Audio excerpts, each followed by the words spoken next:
Tere!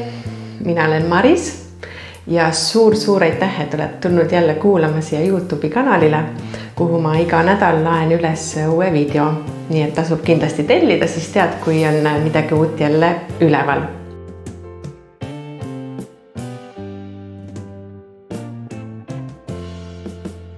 Sel korral tuli teemaks rahu, meelerahu, hingerahu. Täna on ühel mu väga heal sõbrannal sünnipäev. Palju õnne sulle. Ja tema küsis sellise ebatraditsioonilise küsimuse minult, et kui sa saaksid mulle ühe sõna kinkida, mis sa mulle kingiksid siis? Ja siis ma mõtlesin, et ma kingiksin sulle rahu. Et mida sa siis sellega nagu silmas pead? Et ma pean sellega silmas seda, et sul oleks igas olukorras elus, olenemata olukorras, sest et on nii häid, nii-öelda nagu positiivseid elamusi kui ka negatiivseid kogemusi. Et igas olukorras oleks sul oskust seda olukorda aktsepteerida ja seeläbi siis hingerahu leida, rahu endas. Ja kuidas siis seda hingerahu mina olen leidnud? Et kindlasti on kõige tähtsam see, et inimene tunneks end oma nahas hästi. Et kõik algab sellest, et kui sul on turvaline koht, kuhu alati tagasi tulla, kui sul on nii-öelda oma kodu, ja ma ei pea siin silmas sinu sellist maja või korterit, aga sinu keha kui kodu, et sa nagu ise endas olles oled heas tundes, siis see on juba väga suur alus rahutundeks. Ja loomulikult, kui elus läheb kõik hästi, kui on palju rõõmsaid ja õnnelikke hetki, siis on lihtne olla oma kehas ja iseendaga koos rahus ja heas tundes. Aga alati ei ole elus kõik nii lilleline, et aeg-ajalt võib kõigil raskusi ette tulla või mingeid selliseid raskeid emotsionaalseid läbielamisi. Et see võib olla väga erinev kellegi jaoks. See võib olla seotud kas mõne haigusega, mingi raske olukorraga, kas iseenda puhul või mõne lähedase puhul, mingid rasked suhte olukorrad, lahkuminekud ja kõik see tekitab siis selliseid emotsioone, mida on väga raske läbi elada. Aga väga oluline on siis nendesse emotsioonidesse mitte kinni jääda ja mitte siis sinna nagu ohvriks jääda, et miks mulle küll kõik need asjad juhtuma peavad. Et loomulikult see ei ole lihtne. Ja mida rohkem sa sinna emotsiooni lihtsalt kinni jääd, seda rohkem see annab ka sisendit meie mõtetele hakata ketrama igasuguseid variante.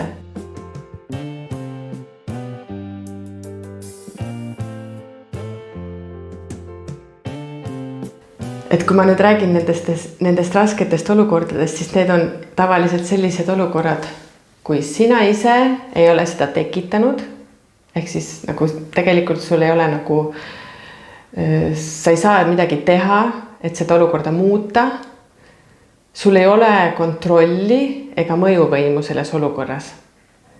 Ja mida me sellises olukorras teha saame? Inimene saab sellises olukorras ainult sügava kaastundega siis enda vastu või siis kas teise inimese vastu sellise armastava kaastundega. Ma ei pea siin silmas, seda on väga lihtne valesti interpreteerida, et kaastunne mõnes ühiskondlikus olukorras võib välja tulla ka selline nagu haletsus. Et see on valesti aru saadud, mis tähendab kaastunne. Et kaastunne on see siis, kui sa tõesti oma sisemises armastustundest, oled lihtsalt oma kohaloluga kellelgi olemas. Ma tunnen kaasa, aga samas see on ka oskus, et sa ei võta seda nagu emotsionaalselt enda raskuseks, et sa oled empaatiliselt kohal, kas siis iseenda raske emotsiooni juures või siis teisele inimesele kohal, aga sa ei võta seda endale nagu raskuseks juurde, et seal on ka selline väike lahtilaskmise maik, et sa nagu lased lahti. Aga siis jah, kaastundes, kuidas seda rasket emotsionaalset üleelamist aktsepteerida, olles kaastundes olemas ja võtta see siis vastu, nii nagu see on.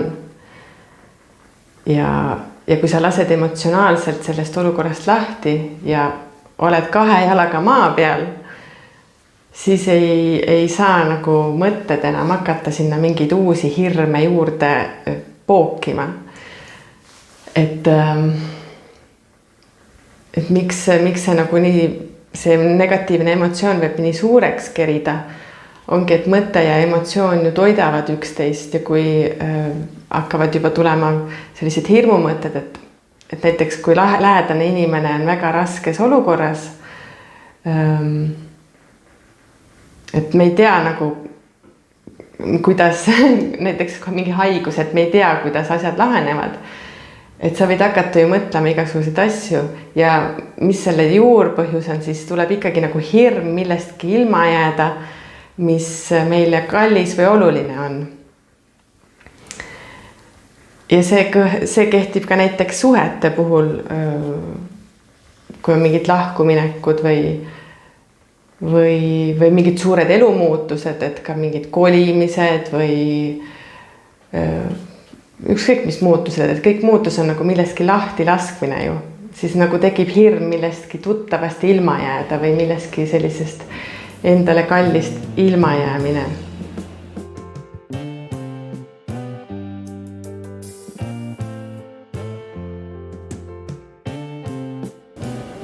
Ja kui me suudame jääda nii oma keskmesse hetke ja kohalollu, et me märkame neid mustreid, siis on palju lihtsam seda asja rahus lahendada.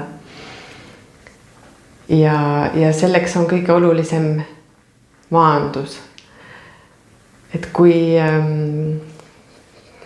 mõtted hakkavad kerima ja sa kuskil seal hirmu ja nende raskete emotsioonide möllus ja segaduses oled, et siis üks parimaid asju ongi tulla lihtsalt ja ankurdada ennast.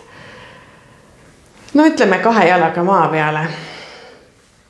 Et see on see kodu, kuhu sa saad tagasi tulla, millest ma alguses rääkisin, et kuhu siis seda hingerahu tulla tagasi tooma. Et kui mõelda seda, et keha ongi meie ainus kodu siin maa peal, siis kuidas see maandus või ankurdamine käib, et selleks on kindlasti igal ühel mingid omad viisid, mida sa oled katsetanud, et võib-olla mõnele meeldib teist looduses käia ennast maha laadimas või mingit sporti teha, keda kõnetab tšakrasüsteem, siis siin on jutt juurte tšakrast, see on kõige alumine ja see on siis selline, mis tõesti ankurdab ennast sind turvaliselt sinu kehasse, et sa tunned, et sa oled hoitud, sul on turvaline keskkond. Et kui sul on turvaline koht, kuhu tulla, siis on palju lihtsam ka raskeid olukordi aktsepteerida, vastu võtta sellisena, nagu nad on.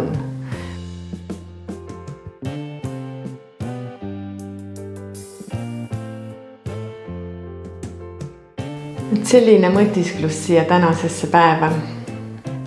Loodan, et see võib-olla kellelegi teist on toeks või on keegi sarnases olukorras või vajab hetkel lihtsalt mingit sisendit, kuidas ennast paremini tunda, kuidas leida see rahu või ka lihtsalt selline kergem olek.